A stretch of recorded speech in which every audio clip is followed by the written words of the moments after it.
video natin ngayon mga maestro ay pag-usapan naman natin itong clothing allowance para ngayong fiscal year 2025. Ayan, so dahil malapit na nga po natin matanggap itong clothing allowance po para ngayong taon, ayan, so marami po nagtatanong sa atin, ano po, sa PM, sa mga nababasa po natin sa comment section, kung meron na bang pinalabas no na budget circular para maging basis po nitong ating clothing allowance for fiscal year 2025. Ayan, so actually po, ang ginagamit po natin or ang basihan po natin ng pag-release po no ng clothing allowance para ngayong fiscal year 2025 is yung ni-revise po noong nakarang taon na po, yung fiscal year 2024. So yun po yung effective po, yun po rin po ang gagamitin natin ngayon kasi sa pagkakaalam po natin, same budget circular po ang gagamitin unless meron po mga revision, especially po sa amount po ng clothing allowance and then sa date of release kung meron mga changes. So doon lamang po nagkakaroon ng panibagong version po ng budget circular. Pero kung wala naman pong pagbabago, walang changes, same pa rin. So yun pa rin po ang gagamitin po na budget circular para ngayong pong fiscal year 2025. Ayan, so ito po yun, ano po, makikita nyo po dyan, ang latest po na version po ng budget circular for clothing allowance ay na-release po noong April 4, 2024 kasi wala naman pong changes, wala naman pong nabago. So yun pa rin po ang gagamitin natin para ngayong taon po, ano po mga kamaestro. So nakalagay po dyan, kasi may nagtatanong din kung magkano nga ba talaga ang ating clothing allowance.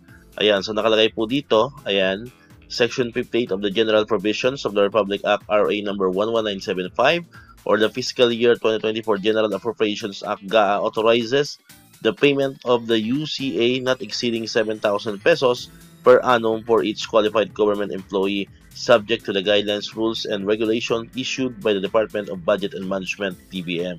Ayan, so 7,000 pesos pa rin po matatanggap natin para ngayong pong fiscal year 2025 kasi may mga nagtatanong sa atin kung ano ba talaga, kung 10,000 daw or 7,000. Actually po, yung 10,000 ay matatanggap din po natin yun, pero yun po ay iba pa, ano po, yun po ay teaching allowance naman po mga kamaestro, yung ating cash allowance or teaching allowance, ano po. So yun po yung 10,000 na maaari po natin matanggap yun before po magsimula ang school year 2025-2026. So mas mauna po itong ating clothing allowance na nagkakahalaga naman po ng 7,000 pesos, ano po mga kamaestro. Ayan. Then ito pa po yun, Ayan, nakalagay naman dyan, rates of the UCA or the Uniform and Clothing Allowance. Ayan, for the fiscal year 2024, the UCA for full-time service of government personnel shall not exceed 7,000 per annum. So take effect pa rin po yan kasi hindi naman po yan nadagdagan. So 7,000 pa rin po matatanggap natin for fiscal year 2025. And malinaw naman po nakalagay dito, for each subsequent year, the UCA shall not exceed the amount authorized under the pertinent general provision in the annual General Appropriations Act. Ayan. So malinaw po dito, for each subsequent year. Ibig sabihin, tuloy-tuloy lang po yan. 2026, 2027, 2028. Ayan. So 7,000 po ang matatanggap po natin unless po mayroong mga changes or mayroong mga pagbabago, particularly po dito sa ating general provision po ng annual General Appropriations Act. Kung may pagbabago po sa change or may karagdagan po na amount na naka-indicate po sa GAA, so doon lang po magkakaroon ng panibagong version po ng budget circular for clothing allowance. So malinaw po yung mga kamestro, So hanggat walang nadadagdag, hanggat hindi binabawasan, and sa tingin naman natin hindi yan babawasan na. So yun pa rin po ang gagamitin po natin na budget circular, mga kamestro, yung pinalabas po last fiscal year 2024. Ayan. Okay? And then ito pa po yung isa sa mga halagang part.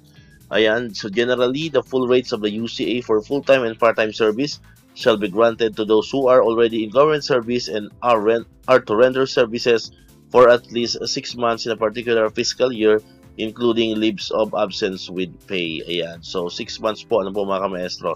So at least 6 months po ang na-render po ng service, para po ikaw ay mag-qualified for the uniform and clothing allowance para ngayong fiscal year 2025.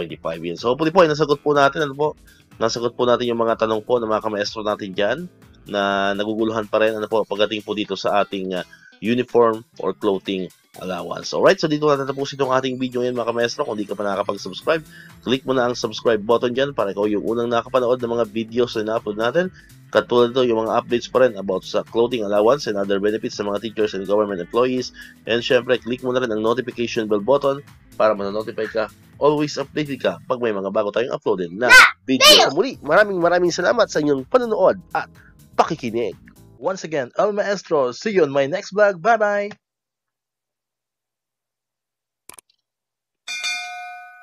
1, 2